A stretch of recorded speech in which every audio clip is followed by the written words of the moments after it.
Welcome to This Explainer. Today, we're diving right into a universal tension that, well, let's be real, pretty much all of us wrestle with every single day. It's that constant tug of war between chasing financial security on one hand and genuinely seeking out true, lasting happiness on the other. You know the drill. We spend so much of our waking lives working to earn, to build, and to secure our futures. But how often do we actually hit pause and map out what that money is really doing for us? So today, we're going to visually unpack this fascinating dynamic. We'll call it the wealth of utility versus the currency of meaning. We're going to map out exactly where the power of money absolutely shines and exactly where it hits a brick wall. Okay, let's dive into this with a remarkably simple yet profound truth. Money is powerful at reducing suffering, but weak at creating meaning. I love this quote because it just perfectly captures the whole dichotomy we're exploring today. It essentially splits our human experience into two distinct buckets, right? The suffering we're trying our hardest to avoid, and the meaning we desperately want to create. And as it turns out, money is highly specialized. It's incredibly effective, like a laser beam, at solving one half of that equation, and almost completely useless at solving the other. To really wrap our heads around this, we need to clearly define our terms. When we talk about the utility of money, we're talking about its ability to reduce pain, smooth out logistical nightmares, and just generally improve our baseline conditions. And let's be clear, money absolutely matters here. It is an undeniable force for utility. But then we have meaning. Meaning is the big stuff. It encompasses true happiness, deep bone-level fulfillment, and internal peace. Basically, utility is about fixing what's wrong on the outside, while meaning is about building what's right on the inside. Now, before we even start philosophizing about happiness, we have to acknowledge a very hard truth. It is incredibly naive to sit here and say that money doesn't matter. Of course it does, because a lack of money creates very real, tangible pain. We're talking about the heavy, suffocating chains of insecurity, dependence, and chronic anxiety. When your choices are limited and you're under constant survival pressure, you are looking at intense daily suffering. When you're just struggling to survive the storm, you frankly don't have the mental bandwidth to sit around pondering the deeper meaning of life. Financial absence causes real harm. And honestly, that is exactly why money is such a phenomenal tool. It drastically improves your baseline quality of life. It elevates those baseline conditions we just talked about. It buys physical safety, access to top-tier healthcare, and quality education. It buys freedom, comfort, and perhaps most importantly, it buys time and reduces stress. Money literally lifts the crushing weight of survival pressure off your shoulders. It is the ultimate utility for bulldozing the roadblocks of daily suffering. So the crucial point is this. Money is absolutely fantastic at getting you to a baseline of comfort. But beyond a certain point, it abruptly starts facing limits. It just hits a wall. The exact same tools that helped you escape poverty and build a fortress of security, well, they aren't the same tools that are going to help you find joy, purpose, or deep satisfaction. That transition from utility to meaning requires a completely different currency. Let's break down exactly where money hits those limits. Think about this contrast. Money can buy treatment, but it cannot buy disciplined health. If you get sick, sure, your wealth can give you VIP access to the absolute best doctors and the finest medical treatments on the planet. Money can heal a disease. But you know what? Money cannot prevent that disease. It cannot do the daily, unglamorous, sweaty work of making you fit and strong. You literally cannot pay someone else to do your push-ups or eat your vegetables for you. Health requires personal discipline, and well, that just isn't for sale.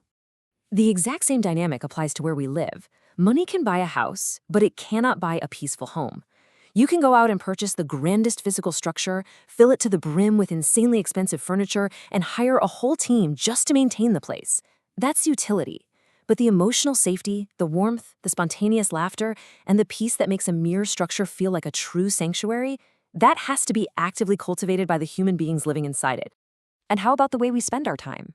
Money can buy entertainment, but it absolutely cannot buy fulfillment. You can subscribe to every streaming service ever created, buy front-row tickets to every show, and just surround yourself with endless external distractions. But true internal satisfaction, like waking up and doing a job that you are genuinely, deeply passionate about, is not something you can add to a shopping cart. Entertainment is great for helping you pass the time, but fulfillment is what makes that time actually matter. And finally, think about how we're perceived by others. Money can buy status, but it cannot buy self-respect. You can buy the designer clothes, the flashy cars, and the exclusive memberships that turn heads. Money can very easily conjure up vast networks of people who just want to be in the orbit of your wealth. But it cannot buy you true friends, genuine, unconditional love, or a healthy relationship. All that external status is completely hollow if you don't possess internal self-respect when you look in the mirror. I actually want to slow down our pace right here for a second, because this is a tragic reality for so many people. Success without meaning becomes emptiness, and wealth without health or love becomes loneliness. We see it all the time. People spend their entire lives frantically climbing the financial ladder, sacrificing literally everything else, only to reach the top and discover that wealth does not equal completeness. Finding this out too late, realizing that your bank account is full to the brim, but your life is completely empty, is a really profound type of heartbreak. Now, what's really interesting about this slide is the whole concept of outsourcing, right? In our modern economy, if we have enough money, we're totally used to just paying other people to solve our problems. But the absolute most vital foundational parts of the human experience completely reject this model. The assets that actually matter once the survival pressure is off simply cannot be swiped on a credit card. They require an entirely different kind of investment altogether. These right here are the true currencies of a meaningful life. Character, purpose, emotional maturity, wisdom, meaningful relationships, spiritual peace. You have to build these internally, and you have to build them relationally. You must forge your own character through your everyday actions. You must develop emotional maturity through honest self-reflection. You must cultivate spiritual inner peace through your own personal journey. Absolutely no amount of money can do this heavy lifting for you. So, if money doesn't buy happiness, what actually does? Well, true happiness is generated from these very specific sources: having a deep, driving sense of purpose, experiencing continuous personal growth, making a real contribution to others, fostering genuine connection, practicing active gratitude, and living in strict alignment with your own core values. Think about your own life goals for a second. When you are truly, deeply happy, it's almost always because one or more of these elements is actively present and thriving in your day-to-day life. And this brilliantly illustrates a balanced perspective that we should all really strive for. Money is an excellent, totally necessary tool, but it is an incredibly poor final destination. Having enough money is vital. Why? Because it provides you with freedom and it provides you with dignity. It removes the pain. We absolutely should respect money for the incredible utility it provides, while at the exact same time firmly refusing to worship it as the ultimate goal of our existence. Which brings us to our final thought for this explainer. Money can beautifully, dramatically improve the conditions of your life. It can give you a safe, comfortable, stress-free place to exist.